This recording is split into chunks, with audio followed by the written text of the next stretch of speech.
Hi there. Welcome to the Sober Circle channel. Enjoy this speaker tape. Next on our program will be our guest speaker, and I talked to him at dinner, and I'm sure you'll enjoy him as much as I did. Tom B. from Manitoba, Canada. Tom?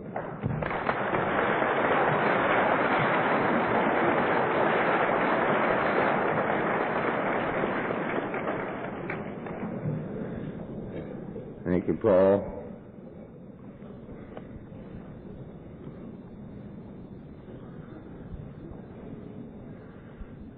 I'm Tom, and I am a grateful recovering alcoholic. And I'm very happy to be here. And I'm very happy that they had the spiritual meditation before I talk, because I haven't got my expenses yet. And I hope you're all in a good mood and contributed generously. I want to first thank the committee, Max and his bunch, for inviting me here. It's been a wonderful day for me. When Max picked me up in San Francisco yesterday, you were having a heavy dew, I believe, is it? We have the same thing up in my country, but it's a little more firm this time of the year. And it's white. He said it's going to quit raining at 1 o'clock, and by God it did. I have learned never to bet against AA committees regarding the weather. They seem to have some kind of a pipeline to the Almighty. Or either that or the Almighty is afraid of the haranguing that he'll get from all the drunks if he doesn't cooperate. Because we can give him a bad time, and that's for sure. I've had a wonderful time. I said I was a recovering alcoholic. I used to say I was a recovered alcoholic, until I discovered very abruptly that the only thing I've recovered from is drinking. But I still have not recovered fully in the business of living. And this is what you are allowing me to do by being a part of your fellowship, by allowing me to grow a little bit every day as I walk up the steps, the good days and the bad days. So I call myself a recovering alcoholic. You may not like it, but I'm leaving town in the morning.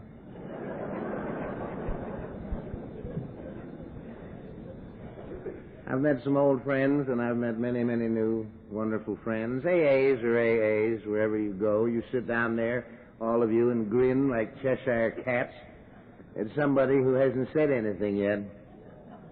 And this is what appealed to me when I first got here.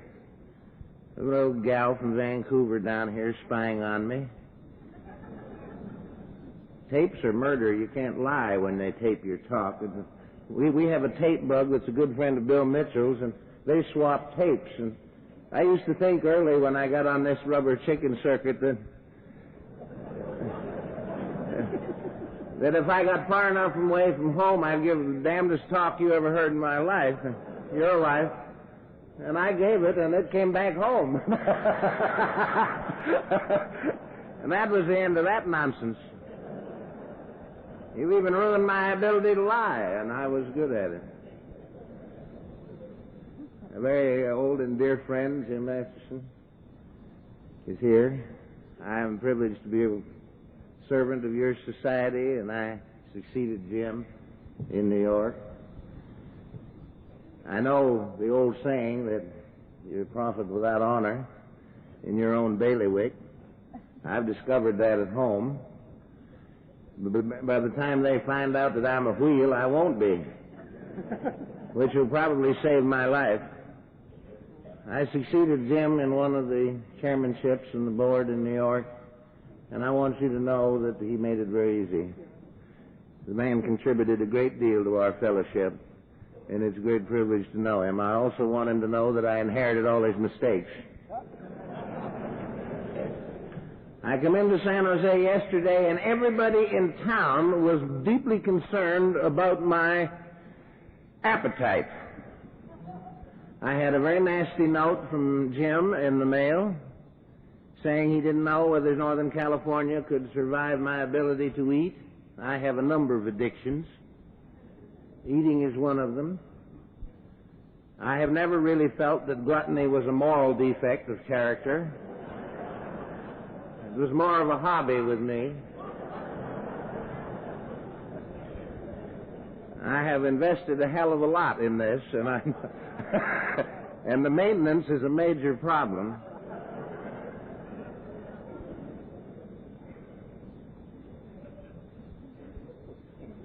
I'm going back south with Elsa tomorrow. We're dear old friends, and Chuck, of course. I'm going down to straighten him out. She went to the travel agency in Laguna Beach the other day and bought one ticket up and two back. She said, I'm bringing back a friend. That'll be all over the beach. I'm wearing a sign down the main street. I'm Elsa's friend. That ought to get the Al-Anons going a little bit.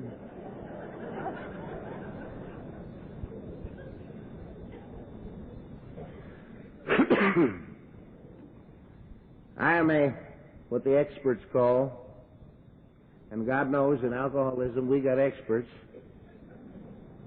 I was in the business for a while until they threw me out. I'm what they call a primary alcoholic. I'm not too sure what that is, but that's what I am. I believe it means that I'm one of those who had trouble with booze from the very first drink. And I think if many of us look back over our drinking careers, we find that we had trouble from the very first drink. We may have survived, some of us, longer than others, without recognizing it. But I think many of us had a living problem when we touched alcohol, and I was one of those. And I'm not going to regale you with a long harangue of every drink I had. Number one, because it's none of your business. Number two, because I can't remember most of it.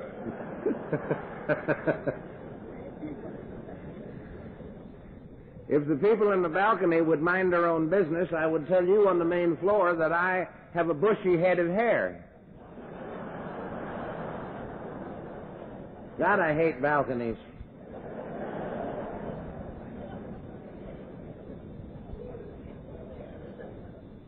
I started drinking at the age of 14, which is not a world's record these days. I don't say that to impress anybody. I say that because that, to my knowledge, is when it started.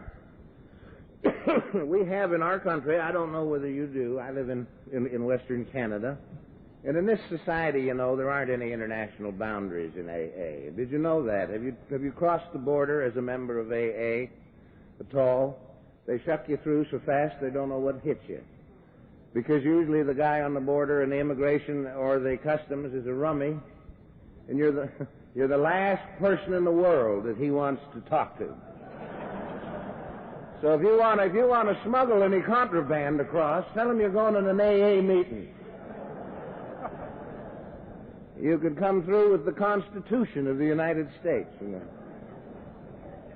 But really, there are no international boundaries in Alcoholics Anonymous, and from that I'm very grateful. Because if there was, we may not have got it up there. And we did, and hence I'm here today.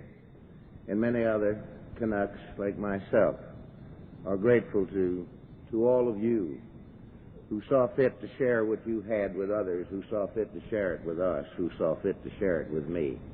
Because if they hadn't have, I certainly wouldn't be here. I'd probably be talking somewhere, but I wouldn't be talking in an AA meeting. At 14 years of age, you know, we have in our country something called at-random meetings. I don't know whether you have them. They're very dangerous. That's where the chairman is informed that he's to be the chairman about 30 seconds before the meeting starts. And he, of course, decides that he's going to have a finger pointer, and he's going to pick a few drunks out of the audience to say a few words. This is not difficult. I've never saw a drunk in my life who did not, relish the opportunity to say a few words. Would you speak? Oh, no, not tonight. You lie like hell, you know. They stand up and pull a card out of their pocket. with the notes that they've had typed for 10 years.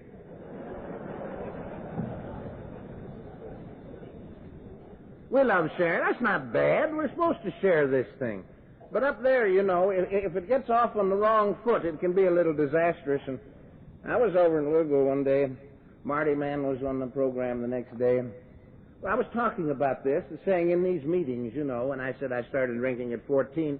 I've been to these meetings where the first guy, who they put the finger on to talk, stands up and says, my name is Tom, and I am an alcoholic, and I started drinking at the age of 10. And instantly it becomes competitive.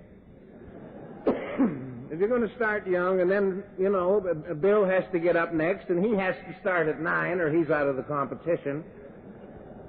And then Marion gets up, and she starts at 8, and 7, and 6. And if you don't run out of drunks, you wind up with a prenatal alcoholic.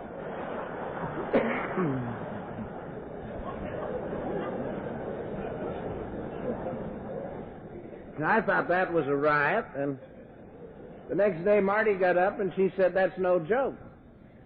Because apparently there are instances on record in medical history today of babies being born, of mothers who have been heavily under the influence of alcohol for some time previous to giving birth, and the baby went through withdrawal symptoms within 3 hours of being born.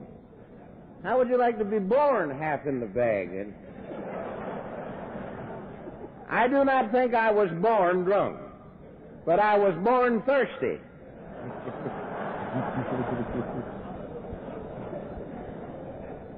And I am grateful for that, or I wouldn't be here tonight. I want you to know I trained for a long time to be with you tonight, and at great expense. So at 14, I picked up a glass. My family were social drinkers. My father became an alcoholic. He died at 80 of alcoholism, which isn't bad. You've about got her licked if you can do that.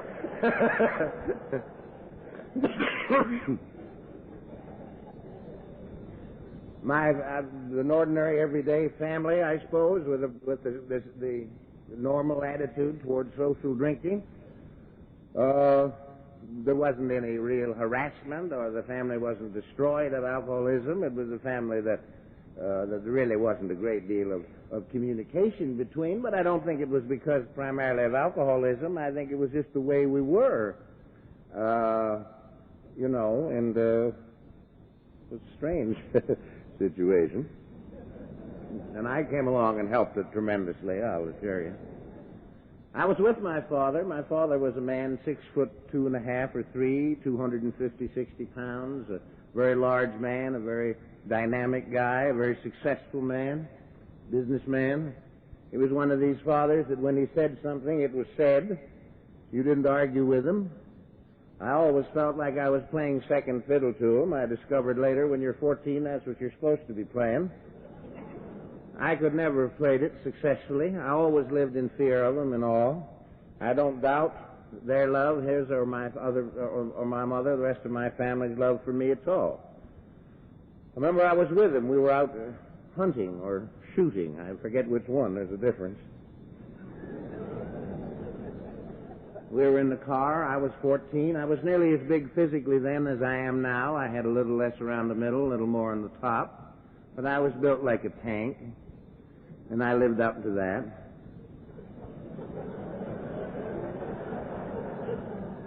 It was a warm day. We had run out of soft drinks or pop. I remember my father sitting. I was driving. He was teaching me how to drive. That was an interesting exercise, too. But I remember him looking at me sitting in the car, kind of sizing me up. I wondered, what the hell is he looking at? You know, I suppose he was trying to ascertain whether this was an idiot or not. And he obviously came to the conclusion that he wasn't, which I later blew.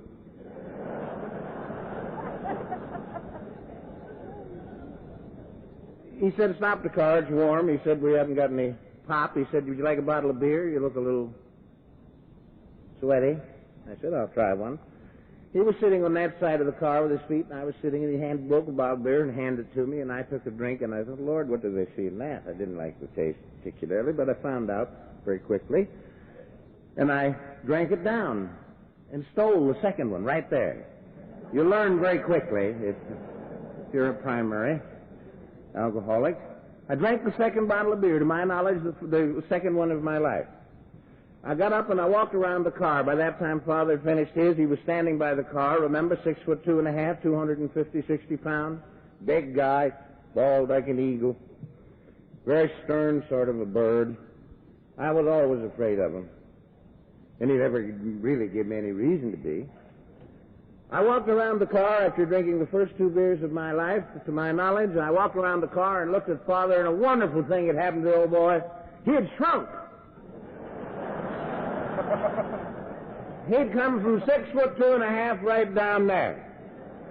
And I thought, well now, what have I been worrying about you for all this time? You don't look so big or so smart or so tough. And I proceeded to tell him so, and that was my first mistake as a practicing alcoholic. Now, I would think that probably booze doesn't do that for the average person who takes their first drink. They may get a little lift out of it, or whatever social drinkers or heavy drinkers or Saturday night drunks get out of drinking. It's always seemed to be a waste the way they do it. I don't think it happens to them. I don't think it makes them more comfortable in the business of living. I don't think it shrinks their the birds they're having trouble with in life. They just seem to drink it, and if it's not there, they don't have any trouble. And but monkeys like me, and I suspect you, or you wouldn't be here, found something inside that jug that we had to have. Now that was not a problem to me, that stuff, at that point. It was an answer. And I think this is what a lot of professionals in the business of alcoholism and in other businesses forget about alcohol, that it's not a total liar. Some of the moralists think we drink booze just because we want to sin. Well, we want to sin, but there are better ways of doing it than that, I'll assure you. I didn't drink alcohol for any deep, profound, Freudian reason. I drank it because Father handed it to me. And I would have drinking it the next day just because everybody else did, No deep. I wanted to be like the rest of them. But I got an answer out of that jug. I got an answer in the ability to live more comfortably in the business of living. And I think this is what alcoholics get out of alcohol that maybe the rest of the drinkers don't get out of it. I have no idea. But I immediately came to the profound conclusion that if it'll help me handle the old boy, it'll also help me handle Mama and teachers and preachers and girls and boys and any other condition or circumstance. And that's a lesson that can kill you. But it's a lesson we learn. Thank God, somebody a while ago, I believe Chuck talks about this, that the lack of intelligence is not a symptom of alcoholism. We would get a unanimous vote on that here tonight, but if you were living with us, you would not come to that conclusion. Chuck calls it the keen alcoholic mind, Oh, dear. But it is. It is sharp. To be an alcoholic is really a chore. Our beloved Bill says that alcoholics are masters of the art of rationalization, masters of the art of justification, and the world's most accomplished liars, bar none. And this is true. We have to be. We have to be. We come to these conclusions. Why? Because we're crafty or con men in the beginning? I don't think anybody was born a confidence man. I don't think God had any con men born. I think we learn all these things. And if you lack something in the first place, and you find something to fill that lack that you have in your life, then you're going to immediately start manipulating as to how you can continue to work this answer into your life in other conditions and situations and circumstances. Now that's necessity. And that's the day we start to manipulate. When we find that booze, or I did, when I found that booze was an answer in my life, not a problem from the first drink. The wrong answer, mind you, but an answer. And I pursued it. I found that I could cope with you and conditions and circumstances much better with a drink on board from the age of 14 on up. I didn't go out and stay drunk like I'm in AA. It's physically impossible to stay drunk. Many of us have done a considerable amount of research on that, and we found that it's very difficult. If you could stay half stiff, now I think our numbers would be considerably less. But you can't stay. Your timing gets fouled up. That was my problem, timing. I was the guy that said, you can't do this to me right after they had done it. I didn't... I was at the banquet, which I'm grateful for, because I told the committee if they didn't feed me, I wasn't going to talk. And I was supposed to sit beside the sheriff, but he didn't show up. I wish the hell that had happened to me a few years ago.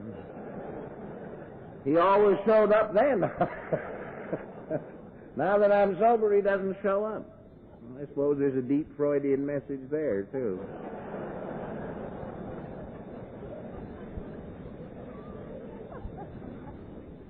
I am a person who cannot stand being uncomfortable in life. Still, I don't like being uncomfortable. And booze made me comfortable. Booze is not a liar. It gives you some answers. Booze made me comfortable. And I liked it. And now AA makes me comfortable. I don't like being uncomfortable today any more than I like being uncomfortable then. Now I got the 12 steps to help me get comfortable again.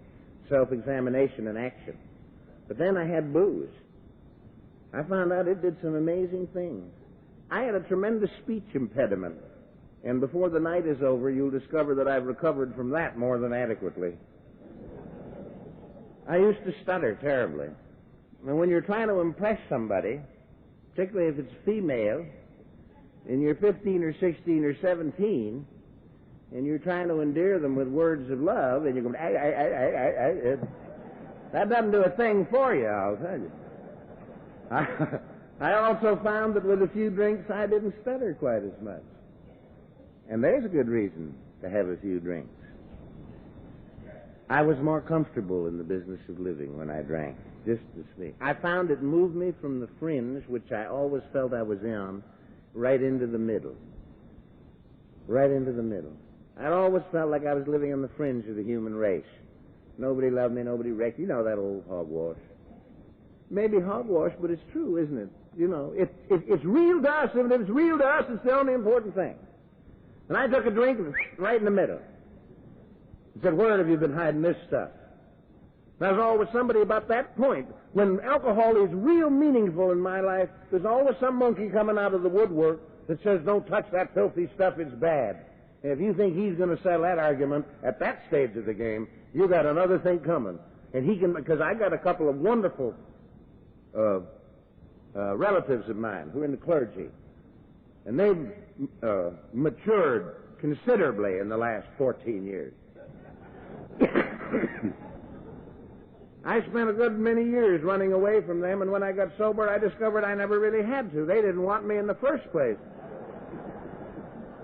Every time I came in, they went out. I wasn't running from them. They were running from me. I thought, that's a strange Christian attitude.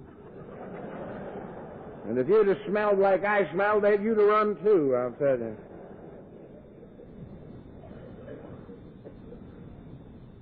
And they tried this on me, because the church that I belonged to, through an accident, remember Dr. Shoemaker in Long Beach said that many alcoholics have had trouble with the church, and many think they have, and 90% of us fell in the last category. I never had any trouble with the church. I never got close enough to it to have any trouble. How can you have trouble with the church? I was an authority on it. We used to sit in the bootleggers and discuss religion and all the hypocrites. But I never really had any trouble with them, except when I thought they were pursuing me. And then when I found out after I got sober that they weren't pursuing me, it was a hell of a blow to my ego. Because every alcoholic, when they're drinking, can tell you exactly what's wrong with organized religion. They don't know the name of the church they're going to, but they can tell you the troubles they're having in there. It's amazing business. Well, I went into school like most people. I went on into college, university, for a couple of years when I get thrown out on a unanimous vote. The college, my father, and I had a unanimous vote that this thing called education and I were really not going to do too well together. And I went into my father's business, thank God, or I'd have starved to death. He had a business big enough where he could hide a monkey like me. But like many fathers and mothers who love us, or wives, or husbands, he thought, well, I'll help him. He's got a low ego. And I'll help bolster his spirits. So he takes this idiot and he makes him the vice president. And this idiot felt that's exactly what he ought to be. Obviously, they would want to make me the vice president. I don't know how that outfit survived until I got there. Was the automobile business. It was a very large business. I knew nothing about it and cared a little less. But when you give a drunk a title and a salary, now I must admit that Father was not a stupid man. The salary was not commensurate with the title. I often wondered about that. Because there was another vice president, and he was doing a hell of a lot better than I was. But he'd been there for 25 years, which to me wasn't important, because he obviously hadn't inherited my ability. And they sat me out there in a desk, beautiful, just wonderful. And I was the chief entertainer. I would take customers to lunch and drinks at 7 in the morning. Then I often wondered how some of them would look at you. This was quite fine for me. We'll go and have a couple of drinks and talk business. You don't do that to normal people at 7 in the morning. But we didn't work on clocks, did we? We used calendars strictly. I noticed the thing as time went by that my desk kept going farther back. When I first moved in there, all bright-eyed and bushy-tailed, looking like a genius and feeling like one, they would say, "Who's that?" They said, "That's the vice president, the boss's son, nice guy." And I would listen to that and agree. Then the desk went back and they said, "Who's he?" He said, "It's the boss's son." And then eventually it kept going back. And then they'd say, "What's that?" They say, "We don't know, but he's not around much anyway."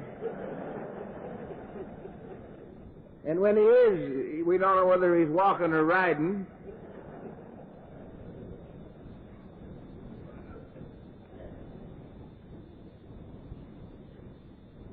Because at the age of 19, I was diagnosed by the medical and psychiatric profession of my community as a chronic alcoholic. Now, I don't know what a chronic alcoholic is. But this idiot that I went to see, and like many alcoholics, I'd been to psychiatrists because people were beginning to give me the impression that maybe I had dropped a button along the line.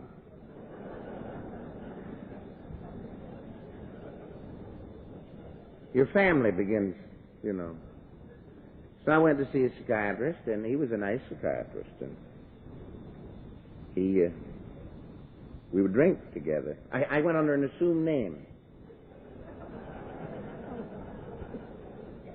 That guy had more clients named John Smith than you ever saw in your life. And half of them were rummies like me.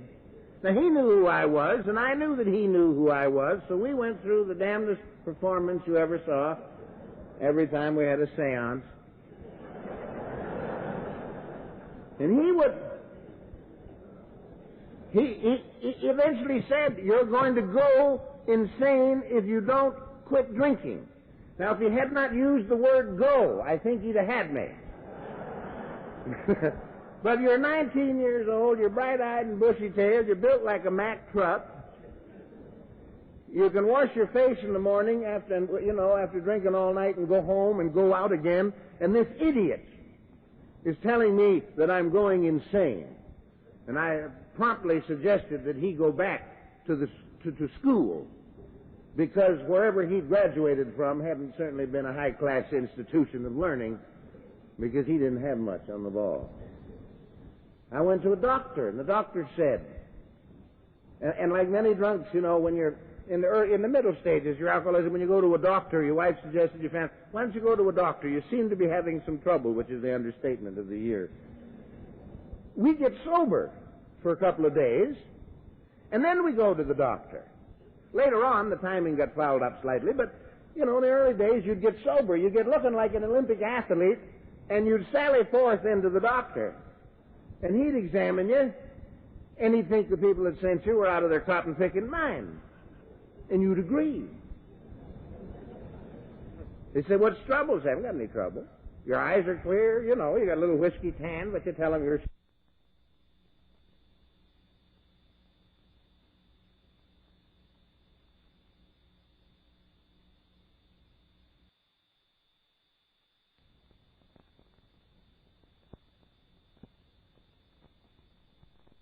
Lord, if I'm a little drunker someday, it's liable to work. And that really is not the object of the exercise. Because if I do it successfully, I won't be able to see the hurt in Mother's eyes. You know, I don't tell this story if she's in the audience. I did a few times at the start, and she's a very wonderful member of Al-Anon, and Al-Anon, which I love very much, has helped her immensely. It's taken the hate and the bitterness out of her life. But there's something she's always failed to see the humor in, and I remember telling this story at an AA meeting at home one night, and I looked over after I had told it, and it went over real good. Everybody laughed and chuckled and cackled, and I thought, boy, that's going over good. And I looked at her, and the tears were just streaming down her face. And I came to see that the object of me being in AA is not to continually to hurt people just because it may entertain somebody. So if she's there, I don't tell it. And I've learned this from you. You've taught me that the object of the exercise is to help and love, not to hurt. Because I could tell it for 1,000 years, and she could hear it for 1,000 years, and to her she would never be able to see anything but tragedy and heartbreak in it. And God love her. God love her for that. A couple of years later, I came to AA. I came where I live right now in a place called Lac du Bonnet. I suppose if you were in Quebec, you'd call it Lac du Bonnet. And when I get introduced sometimes, they want to know that du Bonnet part. There seems to be a message there.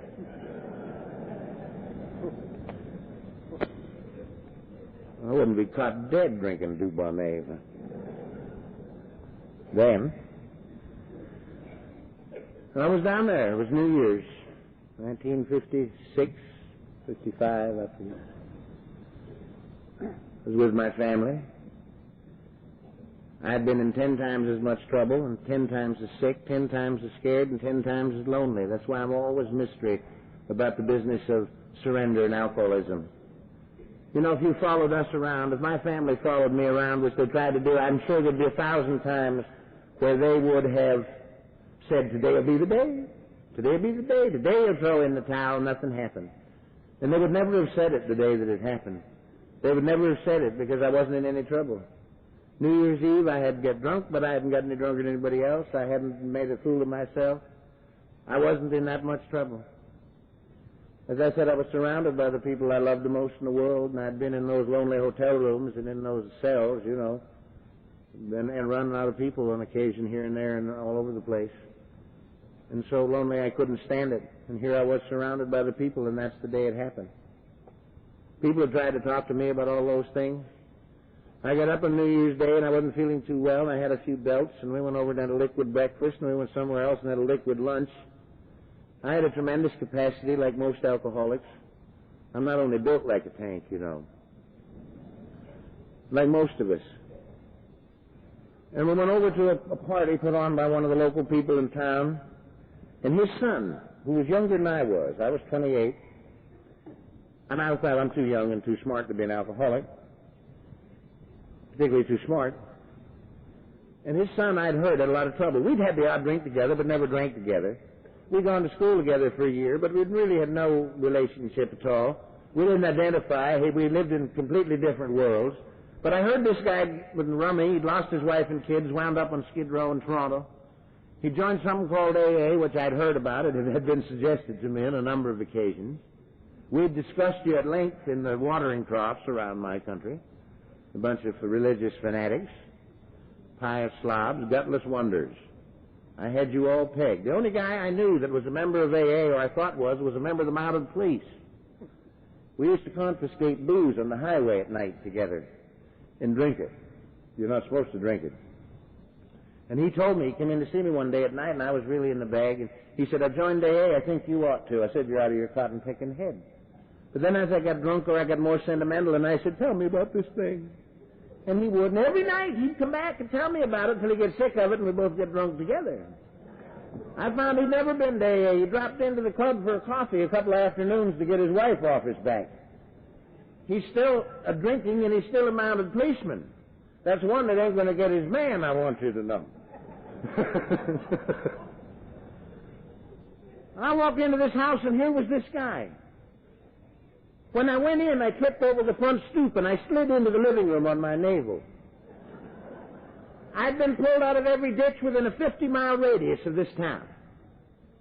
You could throw a bottle from my back door 50 feet in any direction and hit another bottle. They knew I was having a little trouble with the sauce. I tripped over the stoop, and I slid in on my belt. Everybody said, there's Tom. He arrived that way. I walked in and picked myself up. I went into the kitchen, and here's Bernie. And you know what he's doing? He's tending bar. I said, ha-ha, he's drinking. And I went in, and I watched. You know, we're crafty. We don't ask him, and they lie like hell anyway. You know, so we look at him. And he's smiling, which is an indication he must have a drink. I didn't know anybody that didn't drink and could smile. And I watched him. He didn't take a drink. And the drunks were all over the place, you know, spitting in his face and talking about how much willpower he had. And I went in, he poured me a drink. I went in, sat down, took one drink. I walked back in, tapped him on the shoulder, and said, Bernie, I want to talk to you. He said, fire away. I said, not here. Didn't want anybody to know I had a drinking problem. I just arrived on my stomach. Well, he said, we'll go down to the basement. And he opened the basement door into the damnedest set of stairs you ever saw in your life. I took one glom down there and said, after you, sir. I wanted to fall on him. So he went down, and I went down after, and he put his foot on the bottom basement floor, and I said, Bernie, I can't quit drinking. How in the hell do you quit drinking? I had asked this question of other people, many other people who loved me, who were wise and clever and intelligent people, who wanted to help me, but they didn't know how. Because every time they'd turned and looked at me, I'd felt like a bug with a pin in him. Now, my boy, they'd said, you know, and that's the end of the ball game. This guy turned around and laughed, and he nearly got it. He nearly got it. He laughed, but not at me. He kind of chuckled. I know why he was chuckling. This guy had been sober 6 months. He was still a little twitchy. He hadn't been to a meeting for a week and a half. He left his book at home. There wasn't a big book or another member of AA within 100 miles, and he's up to his eyeballs in booze and drunks, and he's getting a little shaky, and out of the woodwork comes a 12-step call. Hell, no wonder he laughed.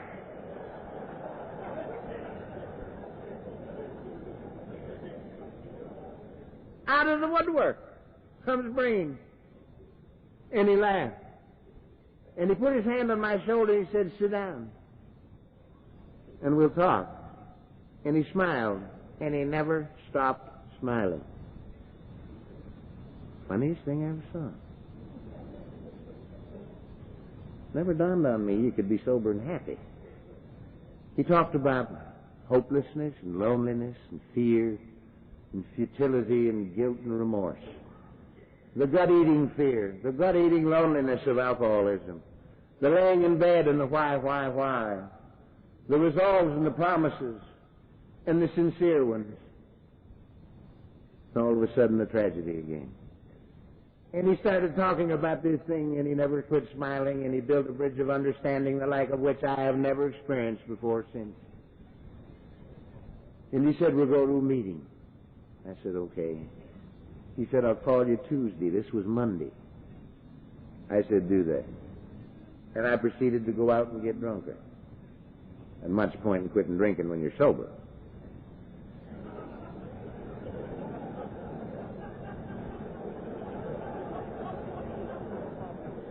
The next day, I took a couple of drinks the next day. But I took those drinks the next day with a certainty upon me that there was not going to be any more. You've had the feeling? I had to get those drinks to get back home. I'd have fallen apart. I'd have flown right out of the window of the car. That was medicine. I took those 2 drinks without any fear. You know, you and I have been sober, and we've said, well, I'll only have one, but way down deep in our insides, we knew this was the beginning again. You know, we're tapering back on. You know. But I took those drinks with a deep certainty within me that, no, this was not the beginning again. This was the end. I had to have these to get where I was going. And the next day he phoned me up, and he said, we'll go to a meeting. I said, I can't go tonight. I said, I have an important business appointment. And I did. Breathing. I was sick. But he knew. And he said, I'll call you Thursday. I said, okay. I'll go for sure. I wanted to tell him and to get to him that I was going to go. The family were sitting when I said I had an important business appointment. They thought, oh, here we go again. You know. Thursday he picked me up. No, I didn't. I picked him up. I had an ass-backward sponsor. I never found out till I was sober 6 months that your sponsor's supposed to pick you up, take you to a meeting. I was so stupid that I drove him 3 months to every meeting, drove him like that. I didn't know any better. That's why I'm sober today. I'm so stupid. When they said do the steps, I did the steps. When I go to bed at night, I thank God for being ignorant.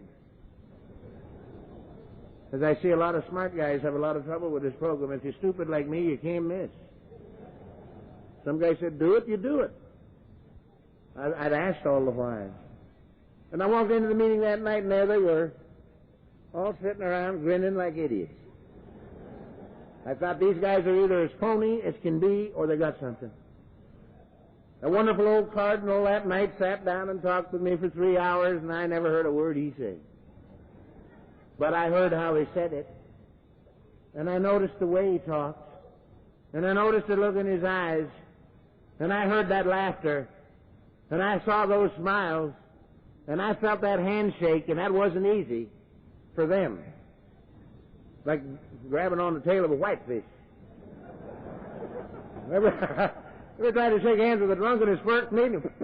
You know, it's hard, it's slippery. But they get crafty, these AAs. They grab you by the wrist, you know, so you won't slide away on them. I went to the meeting, and they were all grinning like idiots. You know, and you'd go by a guy, and you'd give him a little sniff, see if he smelled. And I went in, and there they were sitting down. And they opened the meeting, and I stood up. Then I sat back down. I said, I'll have a cup of coffee, and I couldn't make it. They brought me the coffee, and I couldn't get it over the hump. You know what the hump is. You can get it from the table to here, and then it goes right out the window. So I said, bring me a Coke. So I drank Coke, and I sat on my hands to keep from flying out the door. And I went home that night. My family were all lined up like a regiment, saying, how'd it go? I said, fine. We must be bearcats to live for a while. The day I wanted to talk about the program, they didn't, and the day they did, I didn't, and we never got together for months. You know, I'd go home and they'd be out, and I'd say, that's fine, here I am, you know.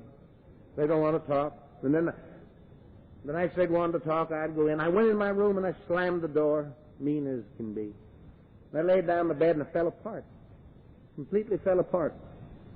And I wasn't laughing from crying from fear, I was crying from joy. I wasn't alone. I wasn't alone.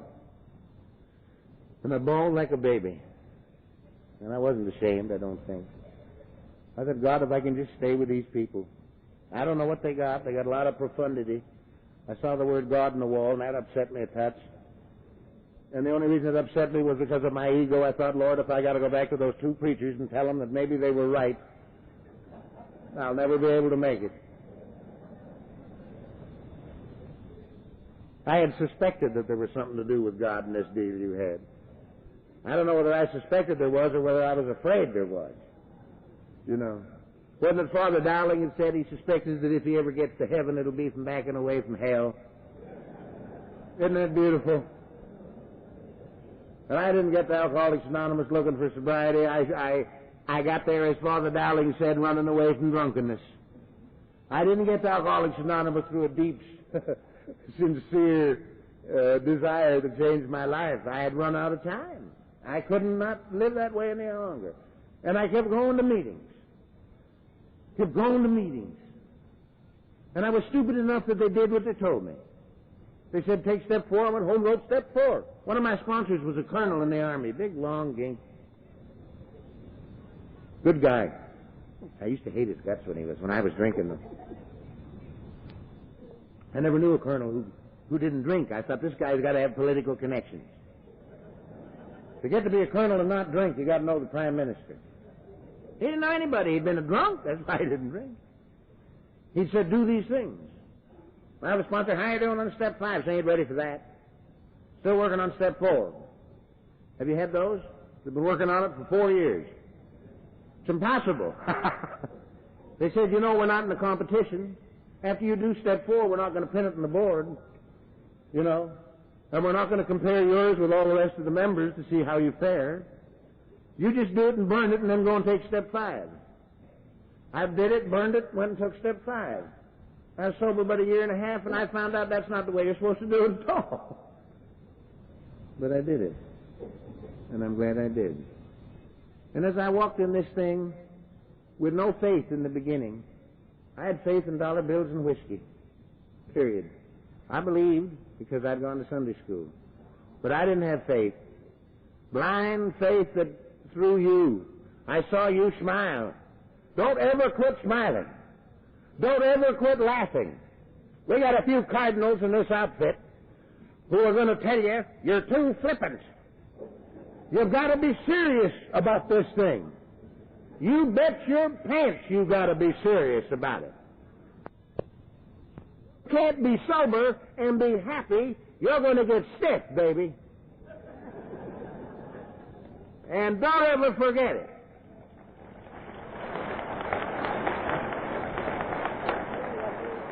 Kate Smith, how are we doing? I've only got another 2 hours. Hang on. All right. They give me a little goose there, which I managed to ignore. The humor you have.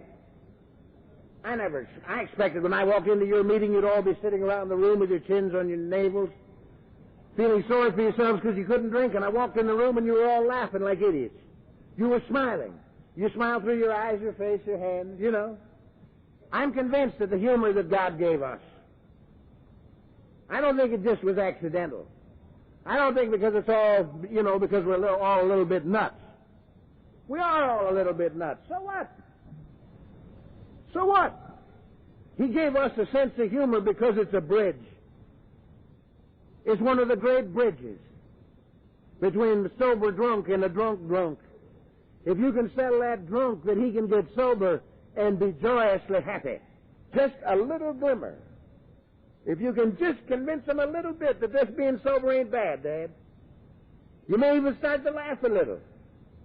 Then he's going to come to find out. And inquisitiveness is going to kill him. He's going to get sober, maybe.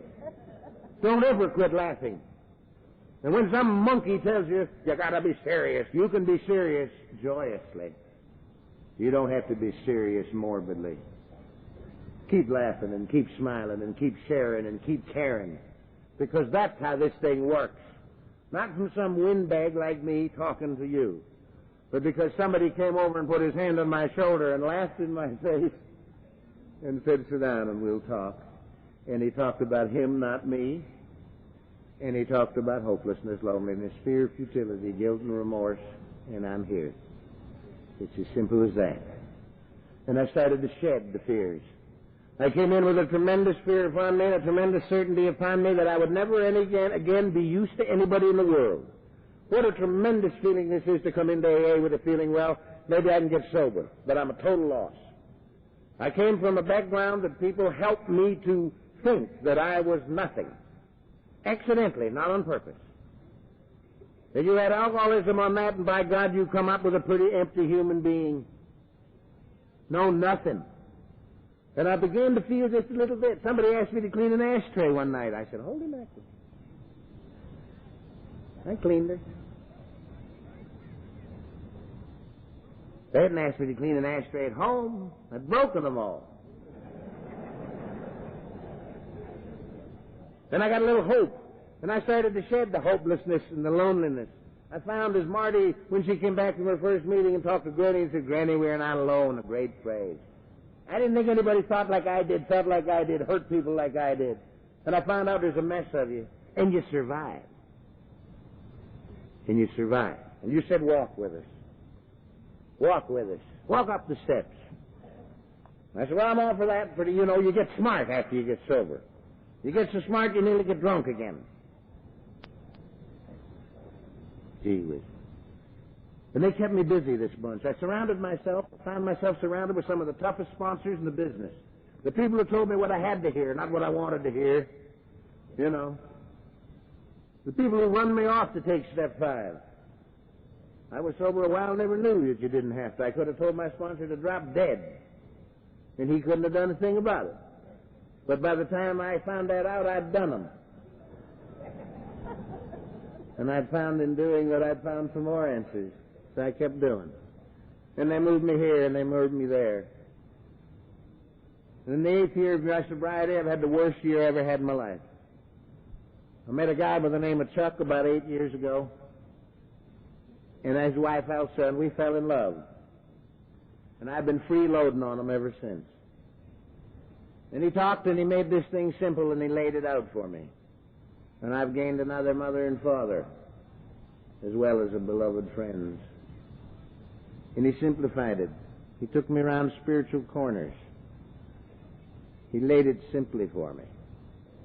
And then I fell apart. The 8th year of my sobriety was the worst year I ever had in my life, drunk or sober. Don't let anybody con you when you come into AA that if you join AA, everything's going to be coming up roses. You're going to suffer more emotional pain now than you ever suffered in your life because you haven't got the anesthetic. You have to face things, and it isn't easy for the likes of us. And I got sponsoring 100 people. Mr. C got me on this circuit, and that's heady wine. I began to read my own mail. Then I began to get godlike, as Joe the wino says, and become all things to all people. And I fell apart emotionally. I never drank, thank God, through no credit to me, but I fell apart. And all my good friends were coming and saying, if it hadn't been for this, you'd have been all right. If it hadn't been for that, you'd been all right. If it hadn't been for this. And I believed them because it was wonderful. I didn't have to blame me. And I got a blind friend in AA. Totally blind. We call him Happy. I don't know what he is, but I know what he isn't, and he isn't happy. He's got a personality like a rattlesnake. But he's one of the toughest AA sponsors that ever come down the pike. And he moseys around with that white stick. And I heard him coming down the hall of my apartment one night, and he knocks on the door, and he comes in, and I'm sitting there feeling sorry for myself. And all my good AA friends had been in consoling me. Poor Tom. And Happy comes in, and he sits down on that little hassock in front of my big chair, my big red chair, and he sticks that cane in my nose. And he said, Buster, I want you to know something. All these friends have been coming in telling you that if it hadn't been for this and it hadn't been for that, you'd have been all right. I want you to know that there hasn't been a damn thing happened to you in your life that you haven't allowed to happen. Because somewhere along the line you got off the program. And he saved my life, and I hated his guts. But he was right. I didn't act, I reacted. I'd pick up the grapevine and look at the conferences that you hadn't invited me, and I thought, well, that'll be a dull one. They probably won't make any money there. And anyway, I didn't want to go. God did I want to go. And I started to grow in AA. I got out of my own road. I stepped aside. I found out that the calendar that Tom had Tom on and the calendar that God had Tom on were about 18 months apart. I said, I'm ready, Father, and nothing happened. And when I was all through carrying, whether it happened or not, it happened. Have you found that out? Have you found it out? When it wasn't important to me anymore, all of a sudden it happened. And all of a sudden you allowed me to serve. You allowed me to serve my group. You said clean the ashtrays, make the coffee, arrange the meetings, do the books. That was nearly a disaster. Then they put me in intergroup, and they put me in the office, and then they put me in here and put me in there. And I had no choice. I just went because these nuts said, go. We'll tell you when to quit. They rotate you in, rotate you out. That's a blessing. I'm just rotating out now. I want you to know you can say things, brethren, when you're rotating out that you wouldn't dare say when you're rotating in. And I'm going to shut up. I'm sorry. And all of a sudden, things started to happen inside. I have my family. Some of them are in Al-Anon. And they love AA. And we can communicate and we can talk. And I've learned from Mrs. C., I've learned from Elsa to release the people that I couldn't change. Release them in love, the most beautiful phrase in the world. I agree with Elsa. Emotional detachment, not only not very comfortable phrase, it's virtually impossible. How do you emotionally detach yourself from somebody you love? That'd be an interesting exercise. But release them with love. So I've released them all. I've allowed them to be a slob like me if they want to. I've allowed them to make mistakes. I've allowed them to hate me and allowed them to love me, and I've found great freedom in this. Because I can only do what I can do to the best of my ability one day at a time. And I found out through you that I'm not a total loss in the business of living. That I can serve in a minute way, and this is important. That I can be of some service to God by being of service to man. I found a relationship with my higher power that is a father and son relationship. I talk to him in the morning and I talk to him at night, and when I'm flying, I talk to him with monotonous regularity. I'm a white knuckle flyer. And I'm not completely sold that the captain is not deliberately trying to commit suicide. And I fly about 100,000 miles a year just to improve my insanity picture. And I get a feeling that maybe I'm being looked after. And we had a little chat when I first came over, and I said, give me the words and I'll spit them out. And I said, please don't let me talk too long. I didn't hear what he said about that. That's when I should have been listening and not talking, I suspect. One or two things, and then I'll sit up. When I come into Alcoholics Anonymous, I come into a fellowship of love and understanding. I come into a fellowship of caring and sharing, completely devoid of judgment. Nobody asked me who I was, what I was, who I'd hurt, where I'd been, jail, hospital, nut house, wherever it was. Nobody asked me that. It was a little insulting that they didn't ask me who I was, but they didn't. You never even asked me if I was an alcoholic. And I thought that was a little strange. But I know now why. We're the only people who get there. You never judged me. You never said, well, you'll have to go in Class B because you've been in the bucket. You can't go with the hierarchy. The pure alcoholic, only pure alcoholic I ever met get drunk. We went all through that jazz with Clinton Duffy in 42 when he went into San Quentin. And the boys said we're going to only allow the pure alcoholics, and we haven't been able to come up with a definition since 1942 till today, and I hope to God we never do. You completely accepted me without judgment. And I walk into AA in some places today and I find judgment. I find judgment, and it scares me to death. I find judgment. Well, I don't know. You seen him walk into an AA group and the cardinals are sitting along the sign and said, who's he? Said, I don't know. He'll never make it. You know him? No, but he'll never make it. I can tell by the way he walks. He ain't honest. He ain't he's phony. We're the most sensitive people in the human race. And if I'd have got one little inkling on my antenna that you didn't accept me without judge, I'd have been judged by everybody that ever ran into me. You were the only people in the world that didn't judge me. And dear God, if we have to get judgmental, then now we're going to destroy this thing. And it's the only thing in the world that will destroy this thing. There's a lack of love and the lack of caring and the lack of sharing. The only thing. Those people can't hurt us outside. We get a little incensed when they suggest that we're not perfect. And they're absolutely right. But we hate to admit it. They can't hurt us. They can help us and we can help them. But judgment can help us, can hurt us. Don't judge one another. Release with love. I was loved into sobriety. I was loved back into this program in my 8th year of sobriety. Not by judgment, not by somebody saying, well, you're but phony for 8 years and you fell off into an emotional. They didn't say that. They said, come on home, buddy. Come on back with us and walk with us. And thank God they did, or I'd be dead tonight. If they'd have put me in Class C because I fell apart emotionally, I'd be dead. Don't judge me. Don't judge each other. Just walk with each other and care and share, because caring and sharing is love and service. Nothing more. This thing is built on one drunk sharing and caring with another drunk and nothing else. It's never been any different. It'll never be any different. And it isn't any different now. This society will never falter and never fail if we remember a few things. I believe this as I believe I'm here. I am convinced that in my own life, and in the life of my group, and in the life of my area, and in the life of our fellowship, not mine, ours,